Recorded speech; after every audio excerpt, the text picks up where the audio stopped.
Merci d'être sur la télévision Labari. Bonsoir et bienvenue à cette grande édition.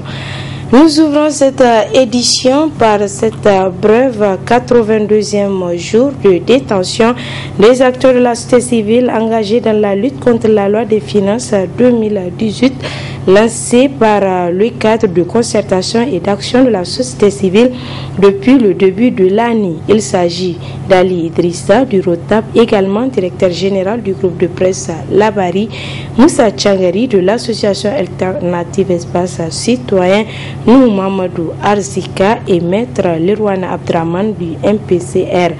Ils ont été tous arrêtés le 25 mars 2018 et incarcérés dans des prisons civiles de la région de Tillabéri réparties comme suit.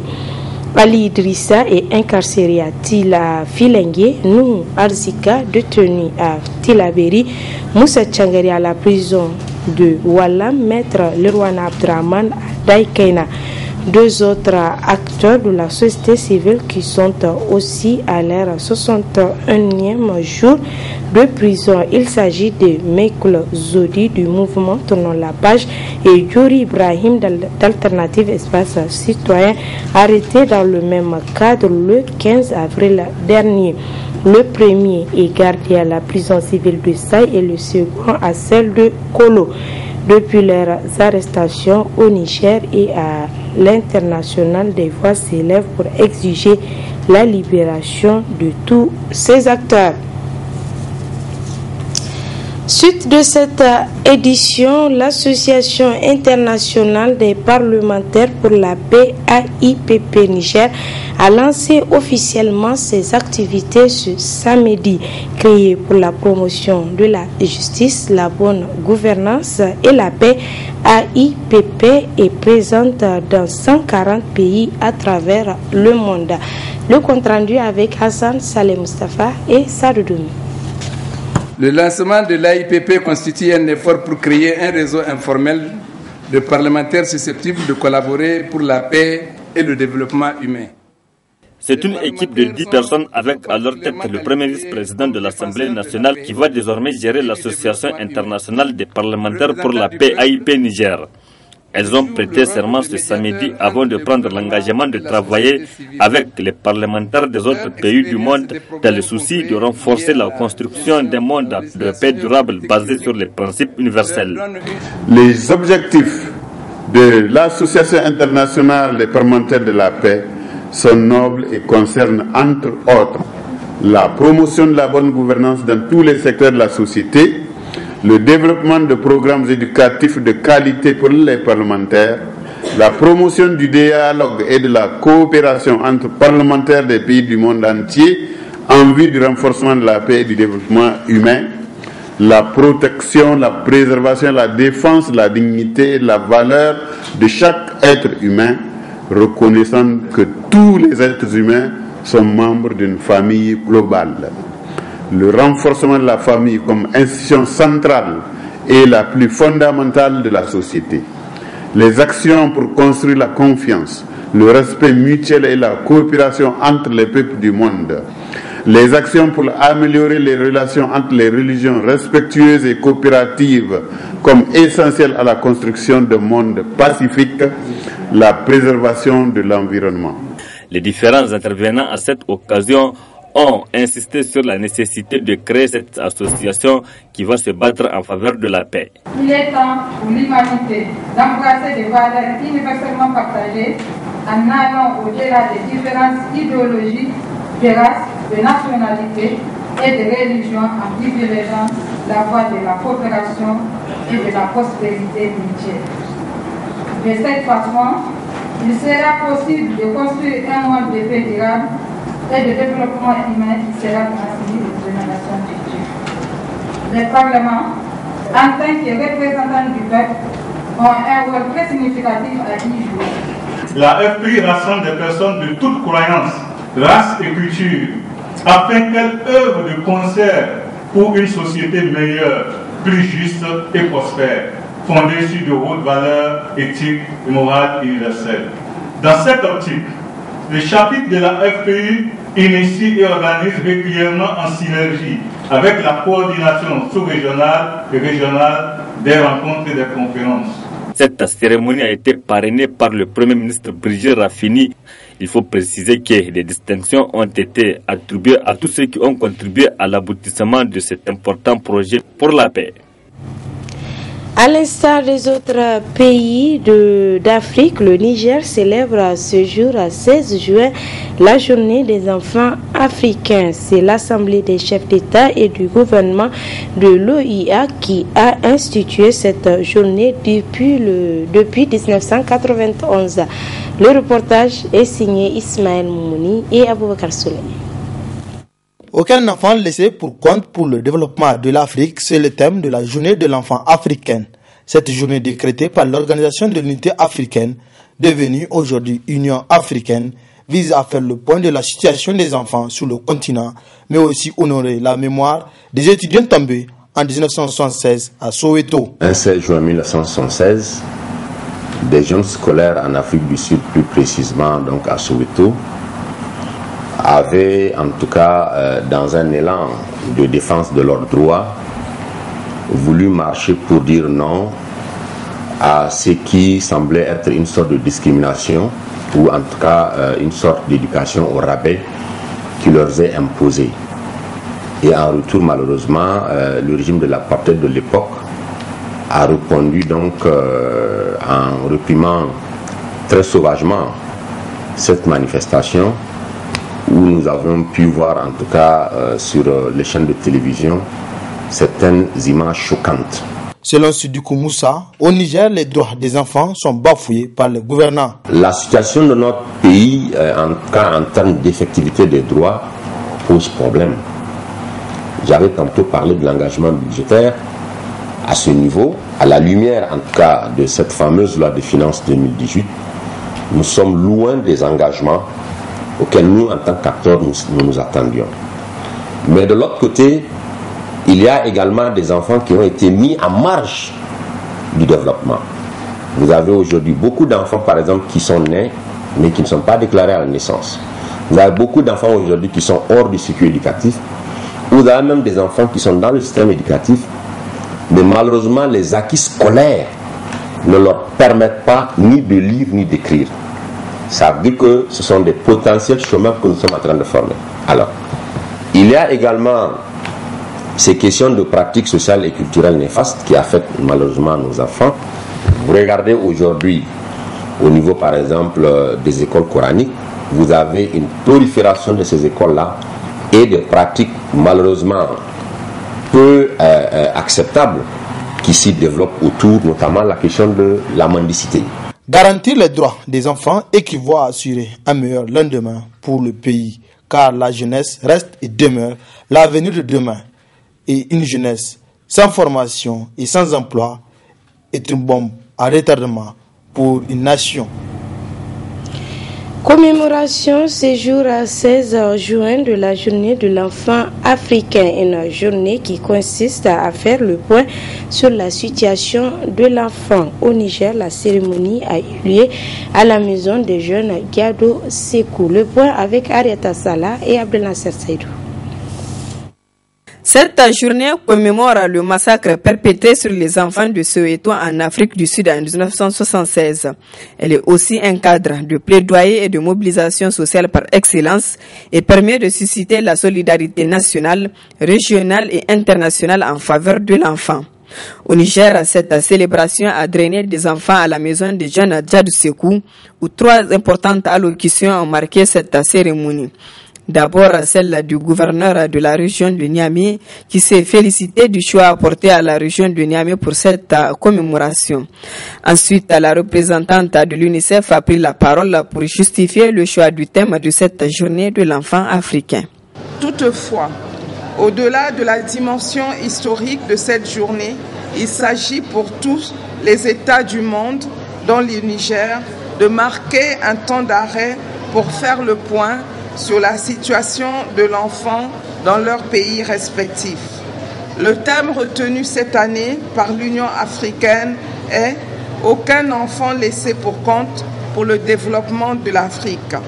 Un thème lourd de sens car il répond en premier lieu aux soucis d'équité et porte une attention particulière aux enfants les plus vulnérables et désavantagés qui se trouvent au cœur du travail de l'UNICEF au Niger.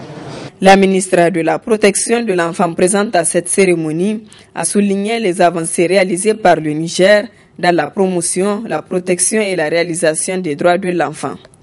De façon plus spécifique, ces différents engagements en faveur de la protection et de la promotion des droits de l'enfant se sont traduits par les actions multiples et multiformes.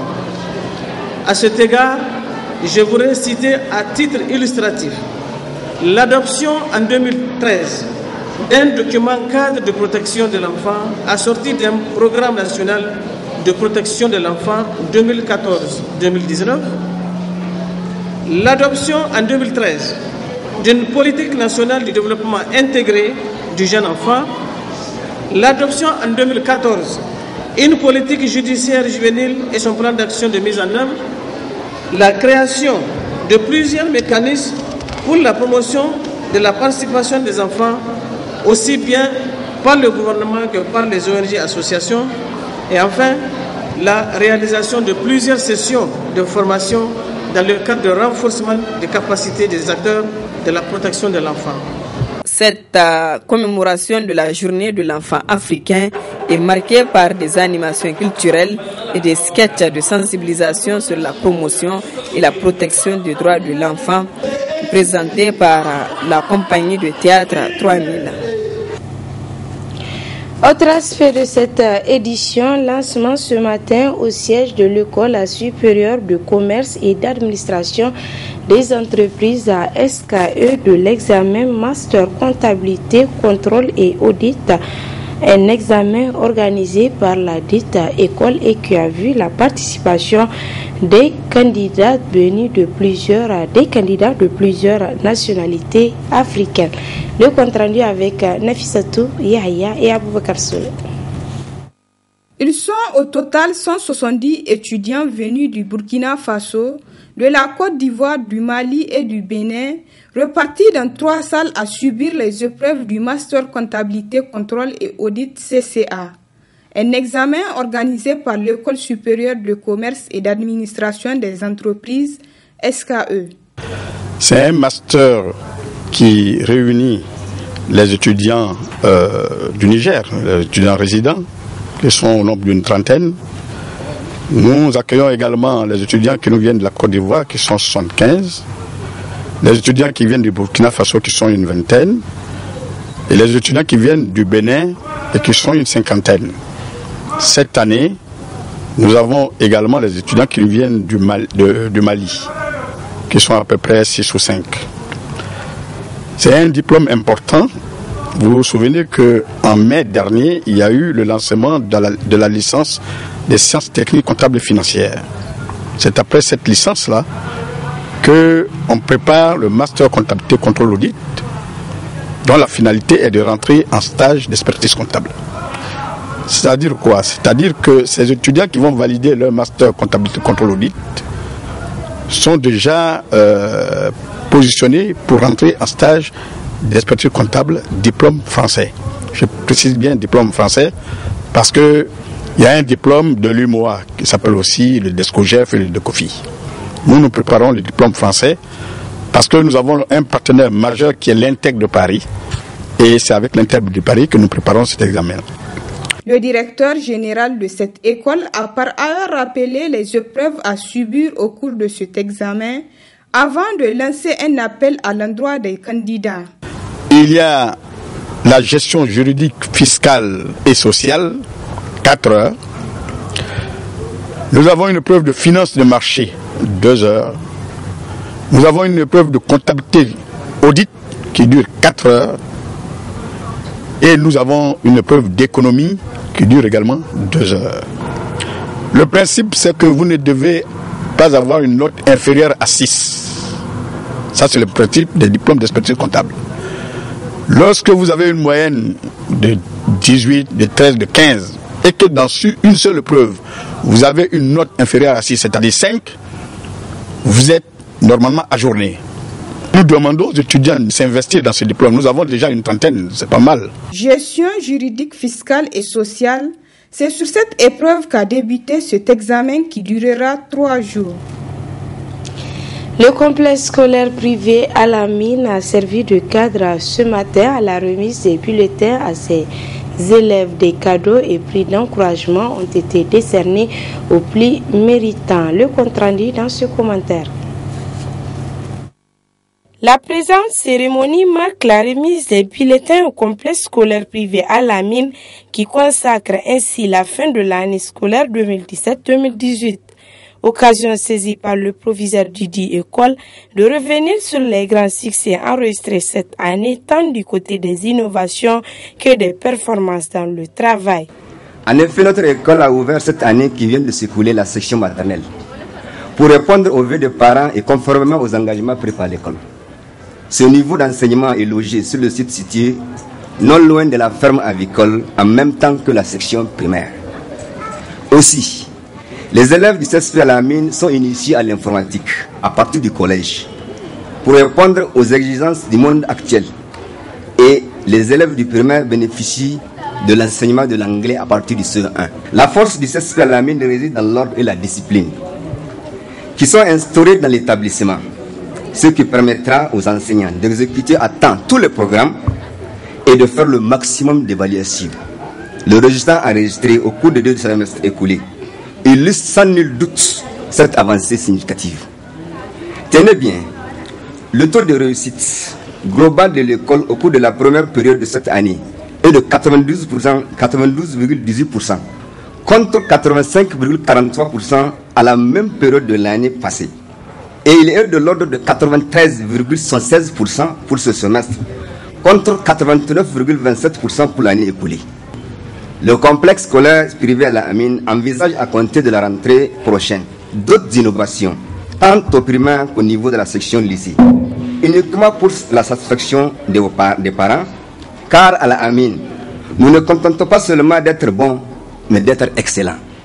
Des prix d'encouragement ont été décernés aux plus méritants qui se sont fait distinguer aux différentes évaluations, notamment les 3 premiers de chaque niveau. Les parents d'élèves ne cachent pas leurs sentiments. J'ai choisi l'école Al-Amin depuis 2015 et j'ai une entière satisfaction parce que déjà en 2016, j'avais eu un bachelier à l'écrit. L'année passée, j'ai eu un bachelier à l'écrit plus un breveté à l'écrit. Et tout à l'heure, dans le résultat, on vous a annoncé l'élève qui a eu la plus forte note, c'est un de mes enfants également. Donc nous avons une entière satisfaction de la manière dont l'enseignement se passe dans cette école-là. Je suis très satisfait du travail fait au CSP Al-Amin. Et avec le CSP Al-Amin et l'effort qu'ils sont en train de fournir, nous espérons que l'éducation au Niger va être renforcée parce qu'ils ont obtenu des résultats excellents qui dénotent d'une équipe déterminée. Il faut noter qu'au CSP Al-Amin, les élèves sont initiés en français, anglais et en arabe.